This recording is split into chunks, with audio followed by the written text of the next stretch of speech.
Welcome back everyone, and in this video we are heading towards another method that we want to take a look at, a method that is also very flexible and can be applied to regression tasks as well as binary and multi-classification tasks.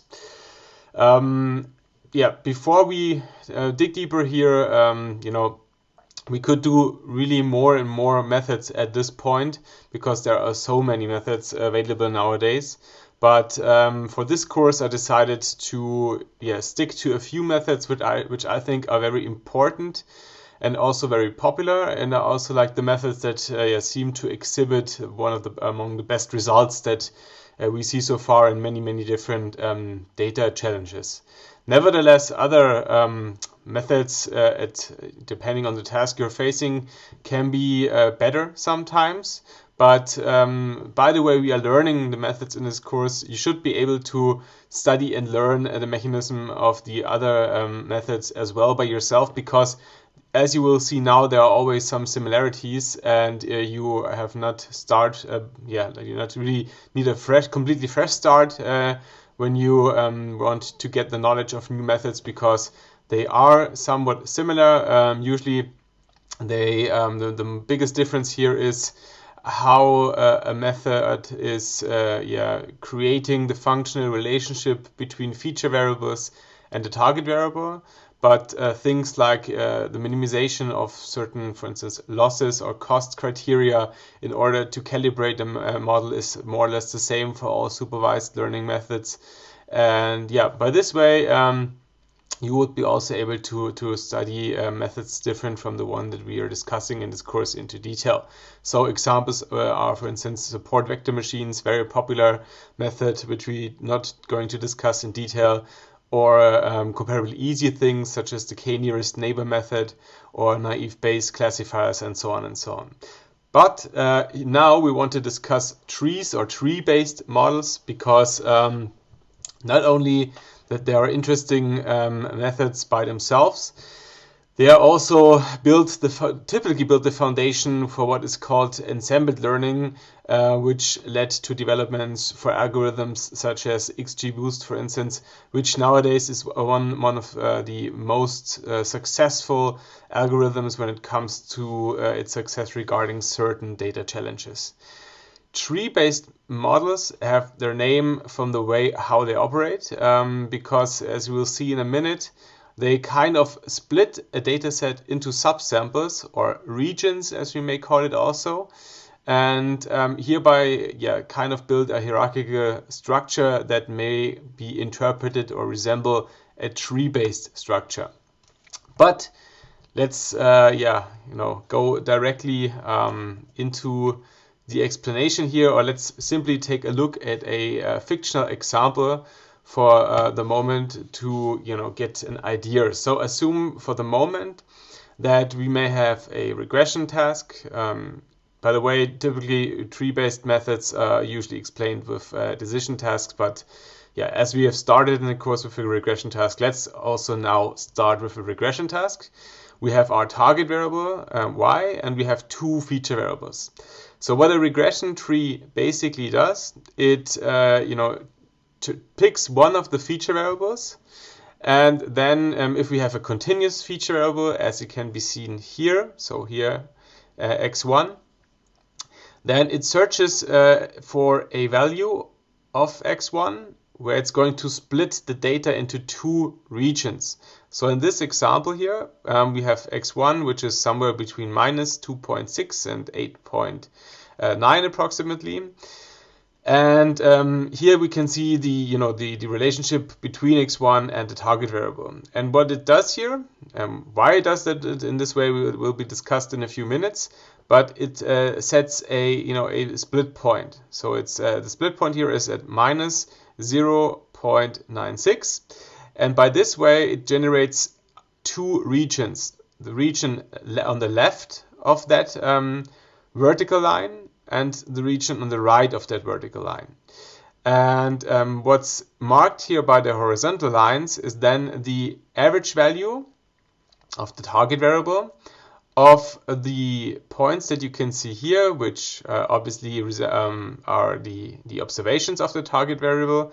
So like this horizontal line is the average of the points which are in the left region, which is left to the split point. So those are the observations of the target variable, for which the first feature variable has values below minus 0.96. On the right here, we have the realizations of the target variable, which is the right region here, for which the observation or the realizations of the first feature variable is above minus 0.96. And if we would stop here, so that would be, if that would be our model, then now we would use the average value of the points of the left here, so in the left region, as predictions for the target variable, for which the realization of the first feature variable is below minus 0.96, and we would use that value here, so approximately 0 or a little bit more than 0, as a prediction for new observations for which we can see that the first feature variable is above minus 0.96. But a regression tree typically does not stop at a single split, and it repeats this multiple times, and by this way granularly splits the whole dataset into many different regions, and for each region creates a prediction. So what it basically does, it tries to find regularities on the basis of the information by feature variables in the data, and splits the data based on these regularities. And then for each individual region where we have still maybe multiple observations, it treats like these regions as the representatives of a certain split, of a certain thing that is shared among that is shared for data which have certain similarities regarding the feature variables, and then uses like an average value that it can be found in this region for a prediction for new observations which have similar attributes regarding their feature variables. Sounds, again, as always, more complex than it is, but let's just go further here. So this is a very simplified example. So then now we have two regions. Then we go here on the left, and we have this is region here, and here we stop it. And on the right region, so for these values, then we take a look at the second feature variable, and again are looking for a value of the second feature variable, such that we can create, again, out of this region, two new regions. And then again, for each region, we would use the average of those values as predictions for observations for which the value of x1 is above minus 0.96. And now if the value of the second feature is below 0.67, then we go into this region here, and we use that horizontal line here as a prediction. But if the value for x1 for an observation is higher than minus 0.96, and the value of x2 is higher than 0.67, then we would use the value of this horizontal line, so which is like, I don't know, 1 probably, as a prediction. And so on and so on and so on. So this is how a tree works. So basically it uses the information of the individual information of feature variables. Then according to the feature variable, it splits the overall data at the current point in time into two new subsets. And by this way, it tries to make finer and more granular predictions for the target variable. Okay. And we do this until some stopping criteria is reached, which we are going to discuss in a second. So like just for the naming, so the tree is called tree obviously because if you take a look at it, you may picture it as a tree-based structure. Then what we have here is a set of nodes and edges. So like we would say here we have our node and here we have a node. And then the final nodes are also called the leaves typically, but sometimes like these words are used as synonyms and are going to be mixed up a little bit. But yeah, those are the edges. and those are the nodes, and finally we end up at, that would be a node, and that would be a leaf, because it's already a final leaf here, because it stops here, and here we are going to stop, so we have 3 leaves in that simplified example. Okay, then so the parameterization here is obviously not the same as for our regression type models, but here we have certain things we need also to calibrate when we build such a tree. So for instance, in theory, and maybe you already thought that, we could continue this splitting here until we have a data set which consists of so many regions as it has data points, because then for each region we would have the prediction for the data point, which is just its realization. So basically for a training data set, you would have the perfect predictions here, okay? But obviously that's another good idea, because now if you're getting new observations, which may share some similarities but are also impacted by some certain degree of randomness, then obviously our predictions will fail. So, but in theory, we could make the splitting of a tree here in a way that each region is simply one observation. So the prediction for this observation is its value. So we have perfect predictions for the training data. So at some point we need to stop earlier, and there are different techniques. So here at the first time we are really meeting something which is called hyperparameters. And now if we go directly to the, for instance, the definition of the decision tree regressor, so which is for regression analysis of the sklearn package, then we can see that there are many things here. So we, for instance, would have something like a max depth, which is the maximum depth of the tree. So how many hierarchical levels we will have here. Or we could have the min sample split, so the minimum number of samples required to split an internal node. So for instance, if we go here and we set here we end up here with 5 observations, but the min sample splits is something which is higher than 5 observations, it would stop, it would not further split these region into 2 subregions anymore. And then, for instance, we could also the min sample leaves, or the maximum. So basically you should study that a little bit on your own, because there are many different things that can be done to stop a tree from doing this process of splitting the data. Just take a look here. I think we have this here. So those are all the things that we could set, but when we define the tree with sklearn. What's also an interesting technique here is called pruning, which we'll discuss in a minute. Okay, but first of all, assume we have, or now let's say we decided at some point that we want to make a tree, which ends up after like something like this here. So it ends up in the third degree of a hierarchical structure. And for the moment, let's just assume that that's given here.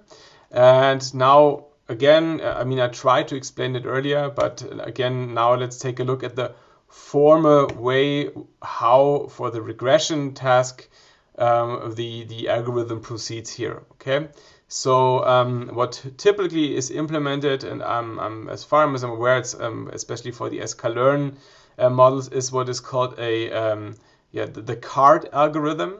And what it does, it grows a tree step by step. So it's a step-by-step optimization and not a global optimization.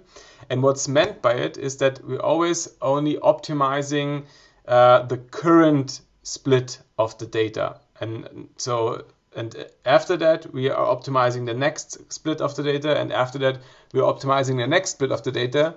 But now, after the whole process, it doesn't need to be that the splitting that we get by this way is globally speaking the splitting if we directly would choose the splits all at the same time. Okay, so for one single step where we're defining how to split the data. Again, let's go here. So again, we are here.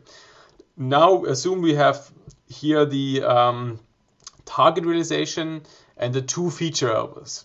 What the algorithm does, it picks one of the feature variables and then goes here from left to right and looks for a splitting point such that and this will kind of be familiar, the sum of the squared deviations between the predictions and the realizations is minimized.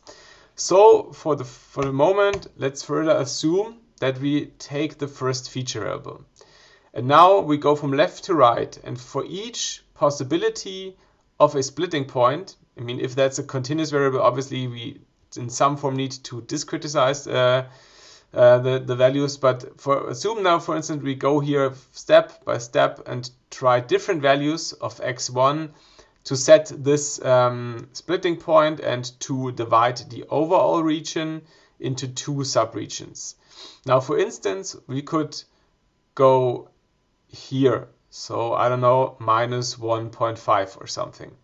Then we take a look at the points on the left of it, so it would be, I don't know, these four values, and use their average as predictions for the points that are in this region. So assume we have 1, 2, 3, 4 points, and you would have something like -5 for the points, so for those four observations, and that would be our prediction for those four observations. Then we would sum up the squared deviations of those 1, 2, 3, 4 values with respect to -5. So we calculate this observation -5 or -5, and like in squared values. We calculate this observation -5 in squared value, and square this value, and the same for this one and this one, and we sum over these values. Then we add another term to it, and for all these remaining observations, we use the average of these observations for the prediction. So I don't know, would be -2.5 or something. And again, we calculate for each of those points the squared deviations to -2.5 and sum it up. And then we sum both values up. So we sum up the squared deviations of those four realizations to -5. And we add the sum of the squared deviations of the remaining observations to -2.5. No, -5, -2.5 is just fictional values I'm creating in my mind right now. What I would guess would be approximately be the average if we make a split point here. And that is what's calculated here below. So we have L regions. So in our case, we have here on the left R1 and here on the right R2. And for each region, we calculate the average of the observations in this region and calculate the squared deviation of each observation in this region to this average, okay?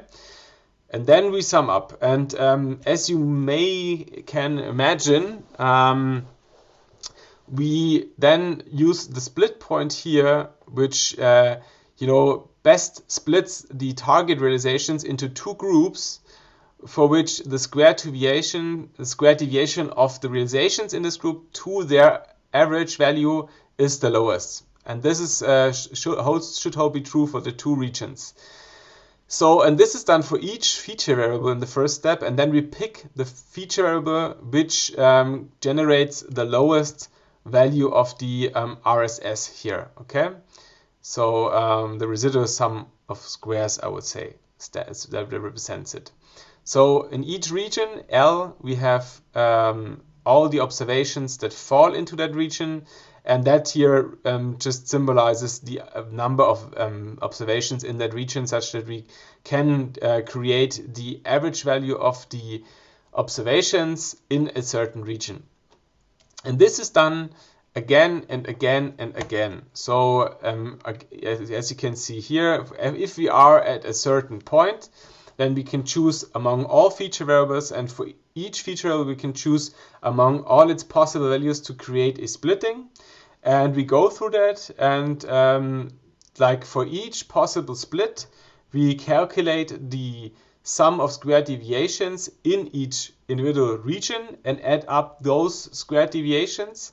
And again, we are using here always the feature variable, which is able to create the lowest amount of sum of squared deviations of actualizations minus predictions. So something which is as you know it from a regression analysis or like from a regression type model. Okay, so this is how the algorithm works, or how you can at least picture it. Obviously, it's implemented in a very efficient and a good way in the sklearn package, and may include some minor details which are different from the way I'm explaining it here, but that's how you can picture it, how it works. Okay, and then for regression tree, one of the fundamental questions is, how long should we grow the tree, with how many visualizations should we work within a tree, and so on and so on. And that is where hyperparameters are very important when it comes up to when it relates to building trees. Okay, and there are many things we can do. So we can reduce the maximum tree depth, which is the areas or the certain areas we are using for a tree. We can set a minimum number of observations that needs to be given in each leaf. We can set a minimum number of observations that need to exist in order to make it an additional split of the data. And we can prune the tree in hindsight. That is something which is also interesting, because it's some form of regularization. So in the first step, what we would do here, we would really build up a very detailed tree. So in an extreme case, a tree where each region only contains a single individual observation. And then we would go back. So we would use this tree as a potential blueprint, but we would try to only use this tree or now we this tree has a very high amount of final nodes, so of leaves. And now, in order to generate a tree which has a lower amount of leaves here, so which is less granular, but may have a similar structure, we penalize the amount of leaves that is used within a tree. So what we take a look at here is the amount of leaves. So here, this is our original tree, so T0. And then we build new trees which are kind of similar. So we've started in the same way. But at each, once we've started to create or recreate this tree, we always take a look not only at the sum of squared deviations, but we add the amount of leaves that is necessary to build that tree. Alpha here is a parameter that also needs to be set by us, and the higher it is, the more a tree is penalized if it uses a high amount of final nodes. Okay, so if adding this term here to the optimization simply punishes trees with a very high amount of leaves, so it really needs to be worth it to create another leaf or or more leaves. So it really needs to significantly reduce the sum of squared deviations in order to really decide to use those more complex trees with a higher amount of leaves.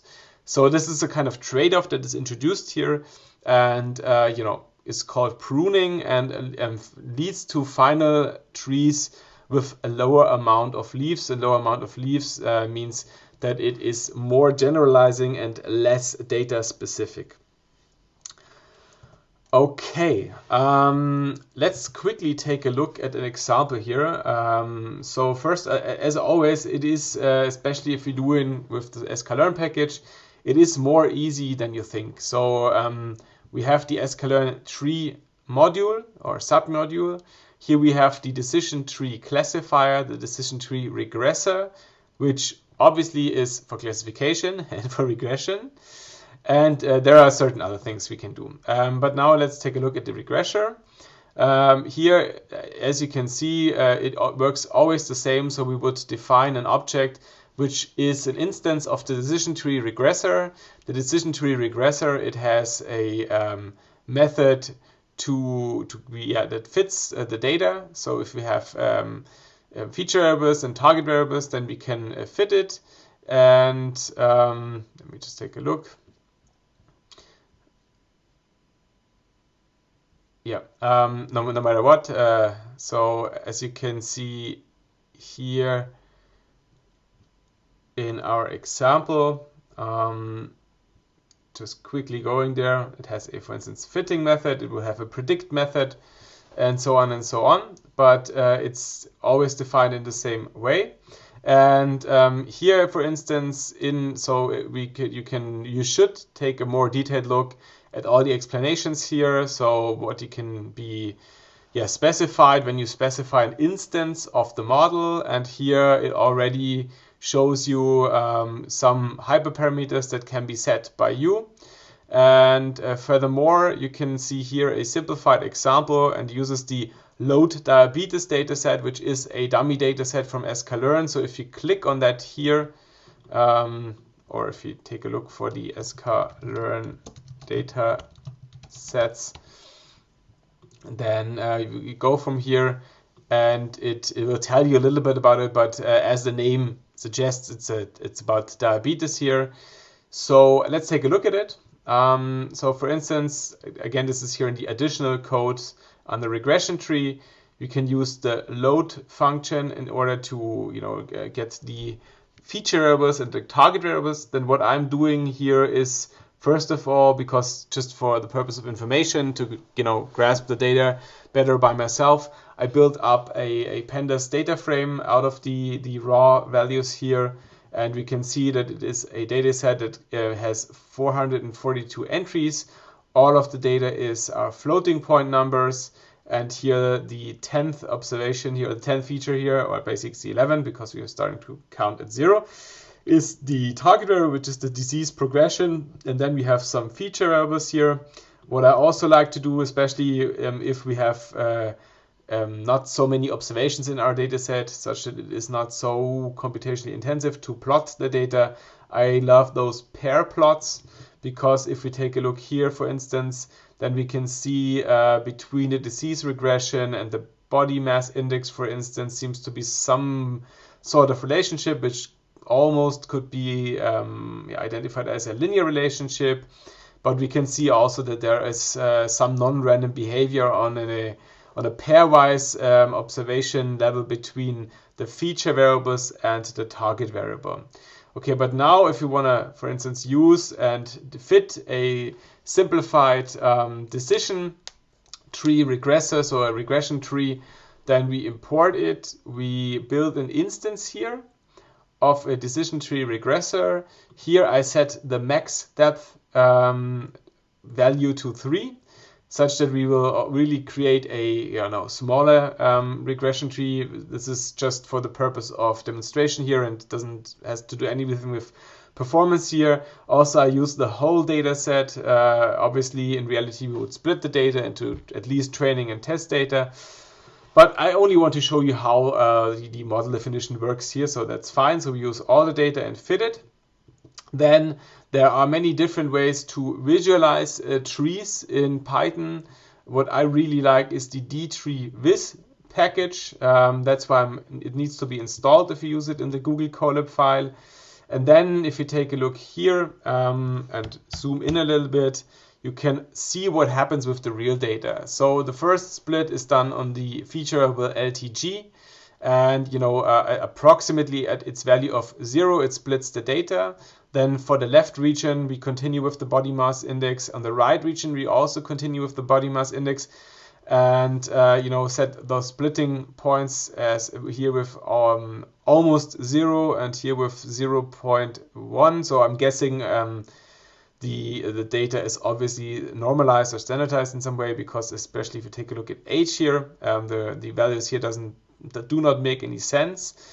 Nevertheless, this is just an example, so you can visualize what's happening here, and you can see here the max tree depth of 1, or like 1, 2, 3, and then we end up with the final leaves out of these 3 tree depths. So we can see here that those are the observation in the leaf. Then the prediction for those observations is the average value of the disease progression for those values. It's 108, here it's approximately about an 80, here 274, 154, and so on and so on. So this is, in my opinion, a really nice way of visualizing trees, but once the trees become bigger and so on, it's almost impossible to visualize them in a reasonable way. So this is more like, I think from a detective point of view, nice to take a look at it, but usually it only works if trees are rather simple and not so deep, just to have a good visualization of it. What also is included in the when we estimate a tree with sklearn is the feature importance. Here it is quantified in a way that differs from the way that we already know it from the regression and classification type models we learned so far. Nevertheless, it's documented at least a little bit in here. So here you can see the outputs, attributes in the output are among others the feature importances, and if we click on that, we can at least understand here the importance of a feature is computed as the normalized total reduction of the criterion brought by that feature. It is also known as the Gini importance. So basically, if we take a look at the sum of squared deviations as our loss function, then what's calculated here is first of all the sum of squared deviations for our model. And then I guess, to be honest, I'm not completely sure, but I guess that's the way how it has to be here. The model is refitted when we leave out, for instance, the first feature, and the residual sum of squared deviations is calculated for that model. And then the difference between the full model and the restricted model, which leaves out one of the feature variables, is then used as a quantification how important that specific feature variable is, and this is done for each feature variable, and then again those values are normalized. So if we have fitted the model here, it's called DTR, then we can say it's feature importances, and you can see this kind of vector here. It should add up to 1 because it's normalized. And what I used to do, because it makes it easier, I visualize this, and here you can see that the most important is the LTG, whatever it is, and the BMI, which is, I guess, the body mass index. And this kind of makes sense also if you take a look visually at the model here, because LTG is used for the first split, and then the body mass index is used, and only at a lower stage here other variables are used. So obviously LTG and body mass index are the variables that need to be in the model to have a good and significant reduction in the sum of squared deviations. Okay, so that is, by the way, something you can always do. So you can always go here to the toy data sets and then pick one of those data sets and try to estimate a model. Just to do, for instance, today we had like a decision tree regressor. To get familiar with how the way you define the decision tree regressor and how you use it, you can, as you can see here, take one of those data sets and try to define the method of your choice with respect to this data set and fit it to the data and make some predictions, just to become familiar with that. Okay, so that is explanation what a decision tree is when it comes to facing a regression task. Obviously, we can now discuss what a decision tree is when it comes to a classification task. This will not take as long as it has taken us now to discuss the regression tree, but to make it more enjoyable for you when watching these videos, let's try to keep this video short and discuss the decision tree with respect to a classification in the next video. So see you there. Bye bye.